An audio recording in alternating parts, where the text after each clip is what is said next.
Oh shit. Oh shit. We just had another horrible jobs report. So let's talk about this, what this means for you, the economy, and of course the Federal Reserve's next meeting. As always, my name is Derek. I got my degree in finance. You don't have to. Let's dive right into the numbers. So first, the number.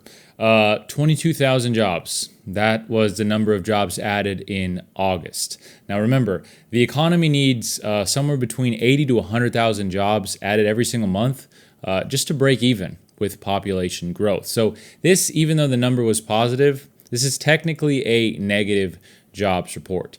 Not only that, to me, what was more concerning was the revision. They revised the June number. Now, the June number was revised down by 27,000 jobs. So instead of adding 14,000 jobs to the economy in June, which was already horrible, remember, that number had already been, together with May, had already been revised down by 250,000 jobs on the last report. So now it's negative 13,000 jobs. So let me put this into perspective for you guys, okay? Because of this very, very weak jobs report, unemployment ticked up to 4.3%. This is the highest unemployment rate since October of 2021, when we were still recovering from pandemic-related financial issues, well within that time of recovery. Not only that, this is the first month of job losses. So that means net negative job loss for June since 2020. So this was, by all intents and purposes, this is a bad jobs report. Okay, and it's not by itself. Remember, we just had the July jobs report, which was also very bad.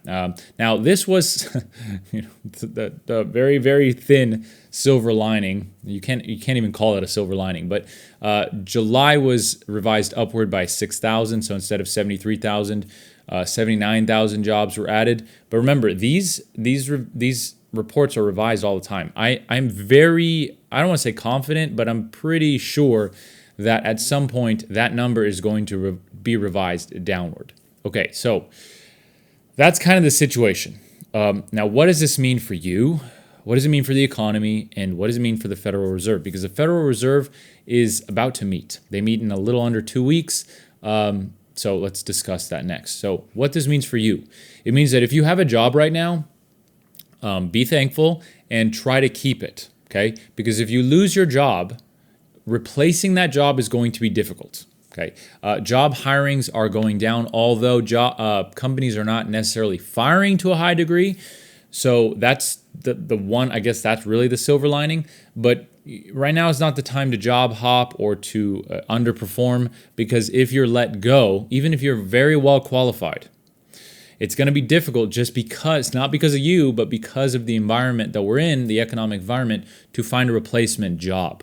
Okay, so companies are not hiring as much as they should be. Remember, we need 80 to 100,000 jobs per month just to keep up with population growth, which when you actually think about that, that's crazy, right? I mean, the economy has to keep pumping in order for this whole house of cards economy to not fall down. So on one side, that's what's directly happening. Now, what does this mean for the economy? So for you, it means try to keep your job. If you're looking for a job and you can't find one, just be aware. This is not your fault, okay? You are not alone, and right now, if you don't have a job, it is difficult, okay? Again, even if you're very qualified, it's difficult to find a job right now. So you're not alone. Okay, now let's talk about the economy, what this means for the economy, and we'll tie that into the Federal Reserve, and then, without risking making this video too long, I just want to give you guys a quick update. It means that the economy is slowing down because of pressure from higher interest rates as well as tariff pressure, okay? That needs to be said. We're living in this environment where tariffs are on, tariffs are off, tariffs are on, tariffs are off. Now you have a court ruling that these tariffs are, illegal, but that decision was stayed. It's going to be appealed to the Supreme Court. You have the Constitution saying that only Congress or the legislative body has access to the purse of the people, right? Which means imposing duties. So I don't know how the Supreme Court's going to rule.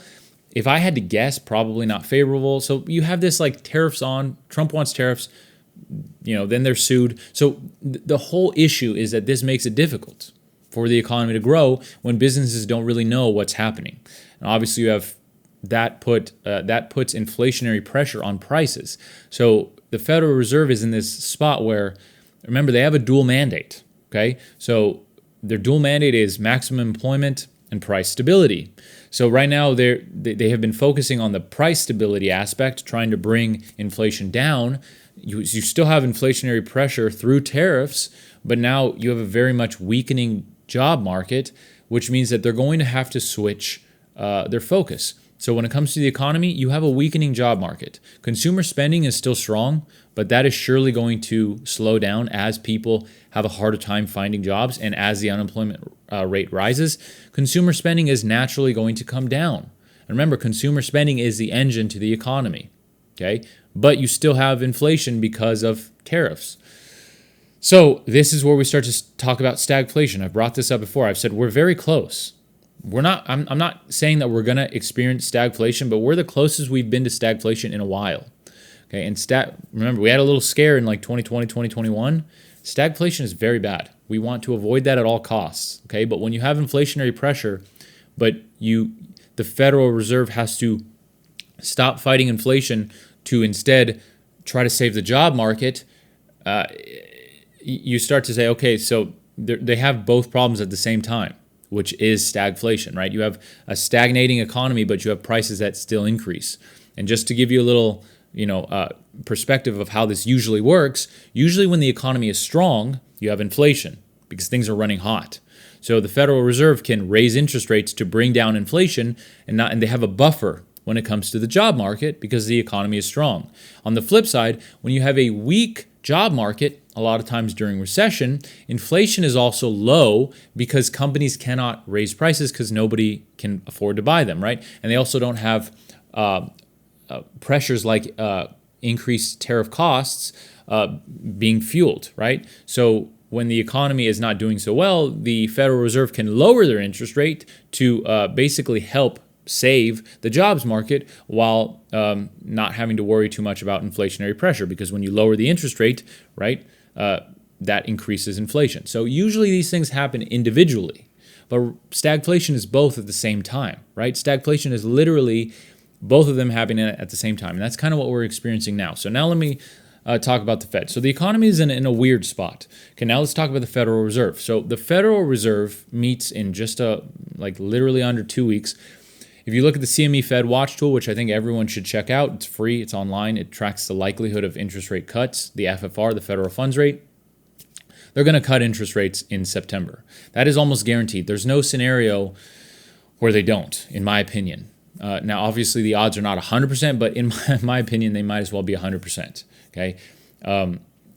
The problem is that the Federal Reserve knows that they have this massive looming inflationary pressure through tariffs, but they have to cut interest rates to save the job market. So again, this is just the real risk moving into the rest of the year, 2025, ending 2025, moving into 2026.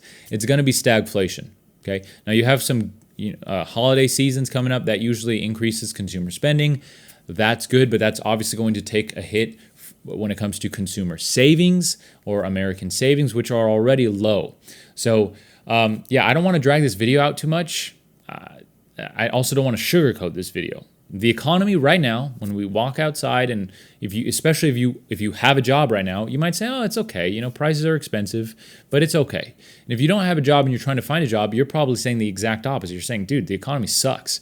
In reality, it's both. If you have a job, try to keep your job, because it's going to be hard to find a replacement. And if you don't have a job, just understand it's not you, okay? Even if you're very well qualified, right now it's tough to get a replacement job or to find a job if you're fresh out of college, whatever it may be, because companies are not hiring. So I will keep you up to date with this as best as I can. If you like personal finance, world economics, investing, then you are in the right place. And again, without risking dragging this video out way too long, if you found this video informative, please consider subscribing if you haven't already. It helps the channel tremendously. Usually, I promise, I'm a lot more cheery, but this was a bad jobs report. So if I sound somber, I promise, not all videos are this monotone.